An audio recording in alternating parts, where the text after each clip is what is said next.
I'm David Bank, and from ImpactAlpha, this is an Agents of Impact podcast. That foundations of all sizes really can do this work. And we're mission-driven institutions, and I think it's, both a responsibility and a real opportunity to move capital away from the kinds of problems we're trying to solve and into the kinds of solutions we want to see in the world. That's Stacey Faella, Executive Director of the Woodcock Foundation in New York. I caught up with Stacey for an update on Woodcock's decade-long journey toward near 100% mission alignment of its $90 million endowment. We talked about investing in democracy through the ownership economy and the case for foundations to fire their investment advisors. Woodcock is a founding member of ImpactLP, ImpactAlpha's group of more than a dozen family offices, foundations, and other allocators for whom LP equals leadership potential. I think you'll enjoy our conversation. Stacey Faella, welcome to the podcast. Thanks, David. It's great to be here.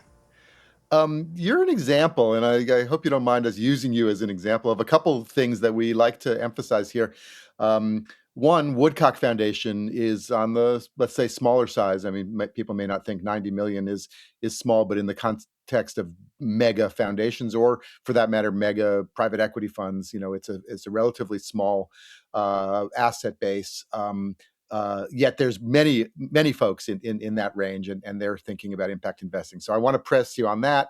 But before that, you're also an example that it's not all MBAs and finance professionals. I think your background is nonprofit management, public administration. And in fact, there's lots of those kinds of folks in impact investing. So just tell us a little bit about yourself, and then about Woodcock Foundation, and then what you're up to. Sure, I'm happy to. And you're bringing up 2 points that, feel very dear to me in this space. So I'll start with the background question. I have a master's in public administration from NYU. I don't have an MBA, which maybe is a more traditional pathway into impact investing, so people think. But when I look at the landscape of my mentors and role models in impact investing, a lot of them come from the MPA side, the social impact side. And I think it's an important skill set that can sometimes get overlooked in impact investing. But, impact is the first word in impact investing. And when I came into the foundation, I did have, a real interest in market-based solutions. And so I think that's what was a real driver for me in being drawn to impact investing once I got to the foundation. Acumen has been one of our longest standing grantees, and coincidentally, I had volunteered for them before ever finding Woodcock. So some of that was, already kind of built into my DNA as I thought about social impact and what it meant to move capital.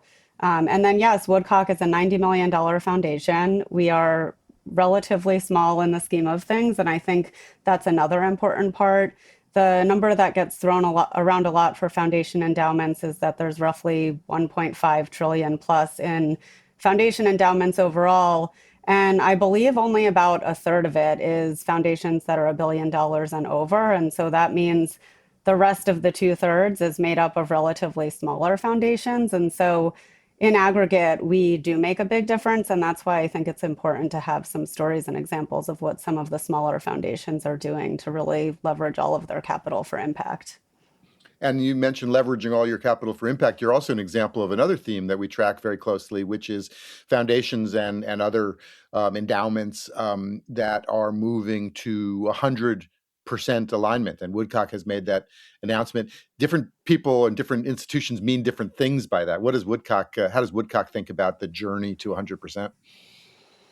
Sure. So that's probably a good moment for me to just give you the short version of what our story actually has been. And Woodcock really, at the heart of it has a track record that comes from our trustees of learning and experimentation, of taking bets. We have a set of guiding principles that are focused on leadership, and our board really buys into the idea of philanthropy as the world's best risk capital. And so there was a kind of a 10-year horizon of learning by doing and taking some experiments. Impact investing first came up at a board meeting back in 2005, and just a year later in 2006, Woodcock made its first mission-related investment, and that was to Blue Orchard Loans for Development. And then 2 years after that, the foundation made its first program-related investment, which was an impact first play, also in microfinance through Calvert Impact Capital. It was to support Promo Hair. And so the first real strategy we launched, once there was kind of clarity around this idea that we could move into mobilizing our endowment capital in a bigger way, was in 2016. I proposed that we have an impact first investing program. And at the time, there was some new money coming into the foundation from another trust. So I saw it as an opportunity to build a strategy that didn't cut into our grants budget, but that actually increased the amount of capital we were allocating for impact. And so that was really the first time the board, they took a bet on me that with their support and support from peers and others in the space, I could figure out how to take the lead on that impact first portfolio. And so that was the approach we took. And from there, it was those impact first investments that I think really built the enthusiasm and momentum to consider going all in. And it was in 2020 that we officially went through an investment advisory transition to work with two firms who had impact investing in their DNA. And the board said, we are ready to commit to 100%. And so initially, it really was about figuring out strategies across asset classes so that all of our capital could be deployed with an impact lens. And then as we've gone through the journey, it's also been about going deeper. So, it's not just getting closer to that 100%. We're at about 93% now, but it's also continuing that commitment to learning, to experimenting, to finding new strategies and going deeper. And just in the past 5 years, we added shareholder engagement to our toolkit. And I think that's been a really important tool for us. That came from one of our investment advisors in a meeting, kind of offhandedly commenting that divesting was great for values alignment, but shareholder engagement was an important tool if you really wanted to have an impact. And so we said, great, how do we do that? And they were great partners to us in figuring out how to do it. And more recently, we've diversified our fixed income. We moved Calvert Impact Capital. This is, I think, a great story for us. We were grant funders of them for a long time until they hit operational sustainability. Then we had an impact first investment in their note many years ago. And just recently, because of how much they've grown and evolved in the field, we approved a bigger allocation to them out of our fixed income portfolio. So you can see that trajectory of kind of movement across the sector and then also, both going toward 100%, but really going deeper within each asset class to have as much impact as we can. That's terrific, and I want to get into this advisor question because that is always raised as both an opportunity, but also sometimes an obstacle, as the case may be. So, but before we jump to that, you hit another one of our hot buttons, which is impact first, and folks sometimes misunderstand that to mean only below market or what have you. There's a lot of misconceptions, but it is kind of gaining some currency and some traction as a way to think about actually leaning in to, as you said, the first word of impact investing, the impact part. So how do you think about impact first? Sure. So the place that shows up most clearly is in our catalytic asset allocation, which is 5% of the endowment. And that is often either below market returns or higher risk tolerance than you might find in conventional investing. And that is very closely aligned with our mission, which is across inclusive economic development, biodiversity and environmental outcomes, and democracy. And so for those, we often are looking to either crowd in additional capital into a strategy or serve a population that the marketplace just otherwise isn't serving. And the impact first capital often does require some sort of concession in the form of either return or the amount of risk that you're willing to take on. But we also, across all of our private allocation, are looking for as much impact as we can get. So I would say, really, across the MRI portfolio as well, we're seeing, just so much deal flow and so much opportunity. And so there is more opportunity then to pick higher and higher levels of impact and be more selective in that portfolio as well. Yeah, yeah. You mentioned, sectors or areas the marketplace may not be taken care of, and you mentioned democracy as well. And I guess democracy might fit the bill of something that is not necessarily always thought of as an investable proposition. You had a post for Impact Alpha a little bit ago about sort of the importance of the ownership economy to democratic stability. So, investing in democracy, is that a thing? Yeah. So it is an area that's definitely been on the more challenging side for us to figure out how to draw direct connections between democracy outcomes and our impact investments. But this is really a longer play for us, which I think is really well suited for foundation capital, which does have the ability to have a pretty long time horizon. And our focus on the ownership economy initially started with the energy that the sector had for it, really around inclusive economic development and wealth creation for people that had been excluded from wealth creation historically in this country. But as we did research on it, we also found that there were pretty clear connections to democratic systems. And we know that economic inequality predicts the erosion of democracy, and that improving economic inequality can strengthen systems. And then, more specifically, people who own a home are more likely to vote. If you're financially secure, you're more likely to believe your vote matters. Employee ownership also leads to higher rates of community volunteerism and civic engagement. And this all makes sense because if you're rooted in place, you're incentivized to actually care about what's happening locally in that place and to be civically engaged. So, again, it's a long term play because we need to get to enough scale for this strategy to have an impact on democracy. But we have made 6 investments and commitments to the ownership economy across housing and business ownership and employee ownership, and we're expecting to make some more. And actually, the ImpactAlpha Edge platform has been a great resource for us where we've been able to go look at some of our peers who we know are in the ownership economy and see what's in their pipeline and compare notes there as well. That's a great testimonial, and thank you for that. People talk about sometimes the social determinants of health, and we've had a post from Fran Siegel at the U.S. Impact Investing Alliance on the economic determinants of democracy, which I think is part of what you're talking about. I promised to get back to the advisor question. There's always in fact, I was taken at the Mission Investors Exchange conference this year in Atlanta. There was one session that was closed to the press, which I think indicated the sensitivity of it. And essentially, as I understand, it was about firing your advisor. And this is something that foundations and others sometimes are forced to do if they can't find an advisor who will execute actually the plan they want for their where their assets are going. Do you want to tell us your story and what you tell others who are facing this question? Sure, I'm happy to. And we have gone through 2 advisory transitions in my time at the foundation. And I think really the flaw in the system is that people tend to stick with the same advisors for many, many years without questioning it or looking at the landscape. And someone actually asked me recently if I thought there was a silver bullet to unlocking more foundation capital for impact investing. And I don't think there's a silver bullet, but what did come to mind is that if there was just a general practice of at some interval, maybe 5 years or at least every 10 years, of looking at the landscape of advisors and doing a little bit of a process to see what your options are, both in terms of financial outcomes that different advisors are achieving for their clients and impact and mission alignment that they're achieving, I think there would be a lot more inertia broken and more foundations able to move on their pathway toward impact investing.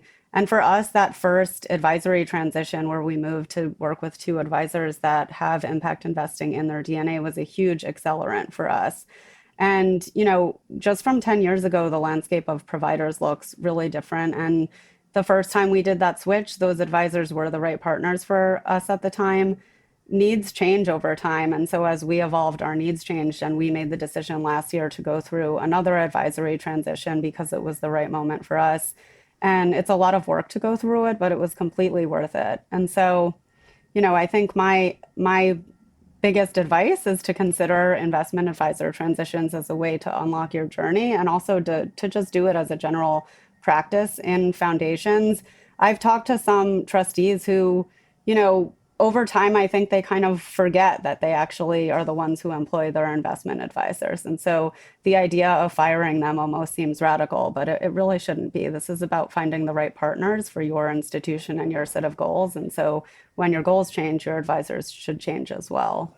Well, I just, yeah, I'm taken sometimes by the sort of culture questions, and one of them is that your advisors are your advisors, so you've been relying on them for financial advice, and so they might tell you it's not prudent or unwise, to do this or that, including firing your advisor, and so you're inclined to take their advice. So do you have to get past kind of the deference, I think, sometimes to expertise, and this plays into, as we said, sometimes the expertise of or the credentialing, as it were, of the folks, and whether and who gets to kind of have authority in the conversations about finance. So it sounds like you and your trustees have arrived at a healthy place on that. I think so.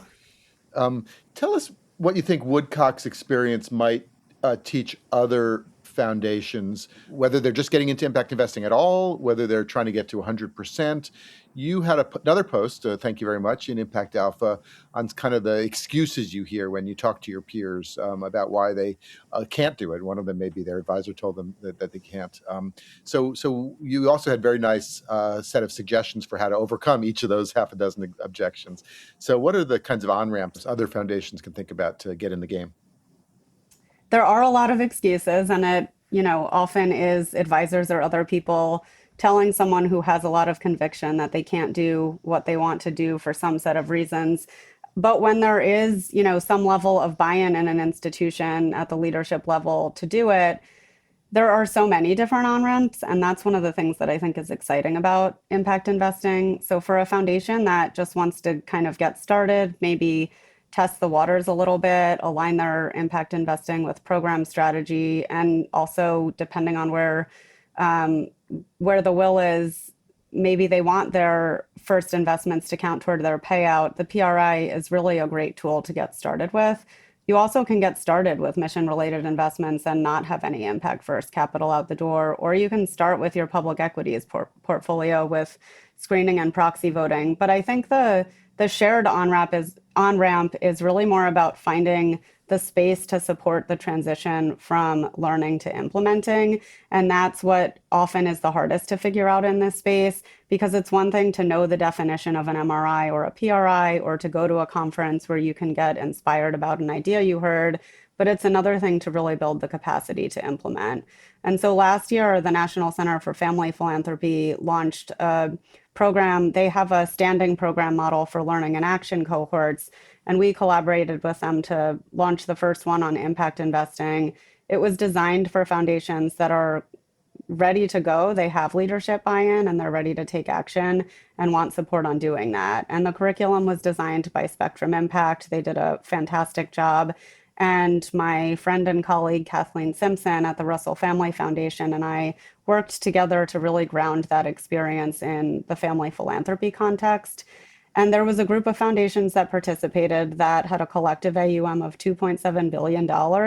And they learned together about setting strategy, selecting advisory partners, governance, impact measurement and evaluation, and more. And they're not necessarily all committed to 100% mission alignment today, but they all are mobilizing capital that was sitting on the sidelines before. And we've also supported the Shareholder Engagement Project, which is similar in that it's bringing together groups of foundations who are enthusiastic about learning a new tool that they can add to their toolkit and trying to figure out how to operationalize it. And I think this is a model that really works well, of having programs where philanthropy leaders can connect with peers who have similar needs, where they can build community with each other and also get practical support as they're launching new strategies and leveraging new tools for impact investing. Stacey, that's terrific. I think I want to just pause here and unpack something that, and this is kind of a listener service to understand some of the terms. But you talked about PRIs and MRIs, and you can correct me when I go off the rails here. But program-related investments, or PRIs, count against the payout requirements under the tax law, as in the same way that grants do. And I think what was interesting, you mentioned earlier that your PRI portfolio is on top of your grants payout. So it's not, sometimes people get bent out of shape if they think that those things are in competition. You actually have them as additive to each other. And then MRIs on the other side, or so-called mission-related investments, come out of the endowment side. That's the main corpus, obviously, that foundations have, and that's generally speaking more return seeking. Do I have that right to help listeners understand some of the terminology? yes, that is all aligned with how we think about and use those terms. Great. And then you mentioned these networks of foundations and asset owners. One that we're very appreciative is you are a member of something we're calling Impact LP, and we sometimes joke LP equals leadership potential. And it's folks in the impact investing world who are taking leadership as you are to bring others in and to overcome some of these barriers. So I would just love to leave it on what signals you might be trying to send to others and what's next and what you're excited about. Sure. I think there are 3 points I'd love to touch on, and two have already come up. One really is that impact investing can be the work of social impact leaders and not just finance leaders. And I think we need more of those at the table. So I encourage those on the program side to get into this game and to find the right places to find their peers and create spaces for their own learning journeys. The second is, again, just that foundations of all sizes really can do this work. And we're mission driven institutions. And I think it's, both a responsibility and a real opportunity to move capital away from the kinds of problems we're trying to solve and into the kinds of solutions we want to see in the world. If we can go from the 5% grants budget to making a dent in the endowment and hopefully eventually 100%, but that doesn't have to be where the journey starts for everyone. And then the third is a notion that's been coming up lately in the sector around understanding fiduciary duty and the distinction between what fiduciary duty means in a corporate context and what it means in a foundation context. And the IRS and other guidance issued by our back up on that. It's the IRS has issued pretty clear guidance that foundations can make investment decisions that incorporate social and environmental impact considerations into the process. And so impact investing is totally allowed, and it's, in my perspective, part of fiduciary duty and not in conflict with it. Yeah, that's again, you keep hitting our hot buttons. One of the things we've always thought about is that there's the kinds of regulations that allow asset owners, whether they're foundations or pension funds or others, to think about the broader implications of their investments. And then there's proposals to require them to think about these broader implications, both in terms of their impact on the world and also in terms of just the pure material risk factors to their own investments and portfolios. And you and others have been leading on that. And this redefinition of fiduciary duty is going to be an issue I think we're going to be hearing a lot more about. Stacey Faella, thank you so much for joining us. We're going to be tracking along with you on that journey to 100%, and also as you rally your peers to put more money and more thinking towards impact and impact first. Thank you so much for joining us. And thanks for all of your leadership, and appreciate you having me here today. That's going to do it for this Agents of Impact podcast. Big thanks to Stacey, to our producer Isaac Silk, to the whole team at ImpactAlpha, and to all of you Agents of Impact, with deep gratitude for all that you do.